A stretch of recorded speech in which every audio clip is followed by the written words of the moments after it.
turut berduka cita atas kematian Tuhanmu.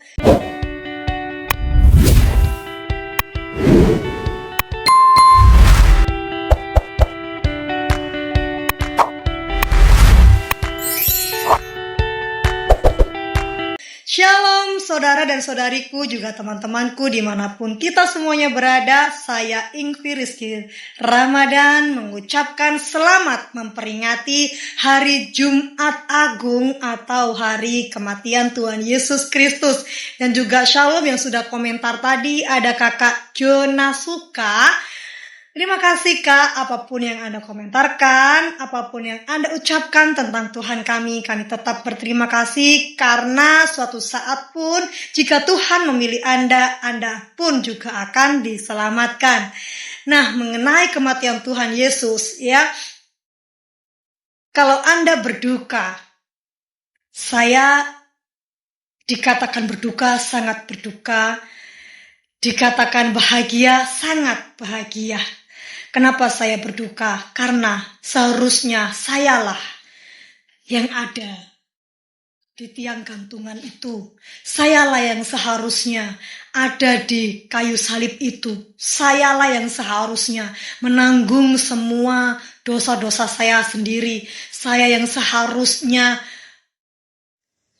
dibakar di lautan api. Saya yang seharusnya menanggung segala sesuatu yang sengsara itu. Saya dan Andalah yang seharusnya berada di sana. Itu yang membuat saya berduka. Karena setiap hari kita pasti melakukan segala dosa dan segala kecemaran. Dan upah dosa adalah maut. Sehingga apapun yang dilakukan manusia pasti berujung dengan maut.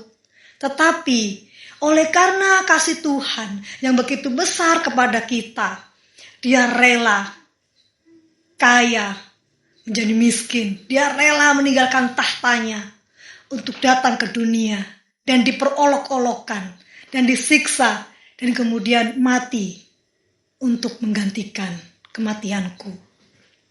Dan kenapa saya bahagia? Karena saya memiliki Allah yang hatinya luar biasa. Saya memiliki Allah yang begitu cinta luar biasa, yang dengan keras kepala ingin menyelamatkan anak-anak yang diciptakannya, anak-anak yang dilahirbarukan oleh kematiannya itu.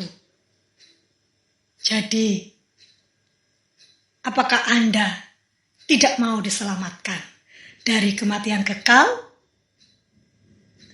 Meskipun dia mati, tapi dia akan dibangkitkan kembali pada hari ketiga.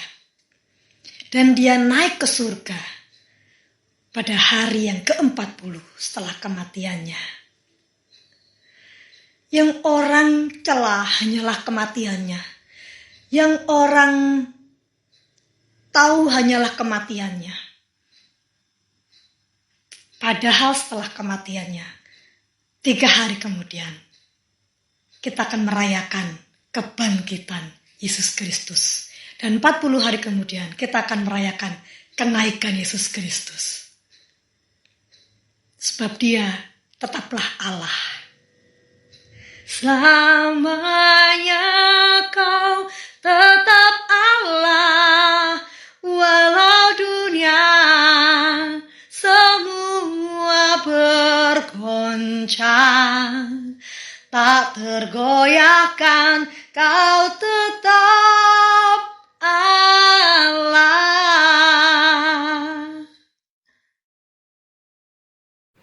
Ya Bapak Ibu, saudara-saudara yang terkasih dalam Tuhan Yesus Kristus. Hari ini kita memperingati Jumat Agung. Hari di mana Yesus Kristus rela menderita dan mati di kayu salib. Ini bukan sekedar peristiwa sejarah, tetapi bukti kasih Allah yang begitu dalam bagi setiap kita. Dalam keheningan hari ini kita diajak untuk merenungkan suatu hal. Mengapa Yesus harus mati? Jawabannya sederhana, tetapi sangat dalam, karena kasih-Nya yang begitu luar biasa. Yesus tidak mati karena kesalahannya. Ia tidak bersalah, namun Ia memilih untuk memikul dosa setiap kita, menanggung penderitaan yang seharusnya menjadi bagian kita. Setiap cambukan, setiap luka, Setiap tetes darahnya adalah harga yang dibayar untuk menebus hidup kita. Nah, seringkali kita menjalani hidup dengan biasa saja, bahkan melupakan pengorbanan itu. Kita jatuh dalam dosa yang sama, mengabaikan suara Tuhan, dan hidup seolah-olah semuanya baik-baik saja. Tetapi Jumat Agung mengingatkan kita, dosa itu serius, dan kasih Tuhan lebih besar dari dosa kita. Di kayu salib, Yesus berkata, "Sudah selesai." Itu bukan tanda kekalahan, tetapi kemenangan. Artinya, hutang dosa kita sudah lunas. Jalan kepada Allah sudah terbuka. Pertanyaannya sekarang, bagaimana respon kita? Apakah kita hanya sekedar mengenang, atau benar-benar mengubah hidup kita? Jumat Agung mengundang kita untuk datang dengan hati yang hancur dan bertobat, menghargai pengorbanan Yesus dengan hidup yang benar, mengasihi sesama seperti Kristus telah mengasihi kita. Mungkin hari ini kita merasa tidak layak, penuh kesalahan, atau jauh dari Tuhan. Tetapi salib adalah bukti bahwa tidak ada seorang pun yang terlalu jauh untuk dikasihi Tuhan. Kasihnya tidak tergantikan, kasihnya tidak bersyarat, dan kasihnya tersedia bagi kita hari ini. Kiranya kasih Kristus terus ada dalam kehidupan kita, dan kita juga boleh terus beritakan kasih itu kepada orang lain, supaya orang lain juga diberkati, dan mereka boleh merasakan kasih Tuhan dalam hidup mereka. Selamat Hari Jumat Agung bagi kita semua. Kiranya Tuhan senantiasa memberkati dan menyertai kehidupan kita. Shalom.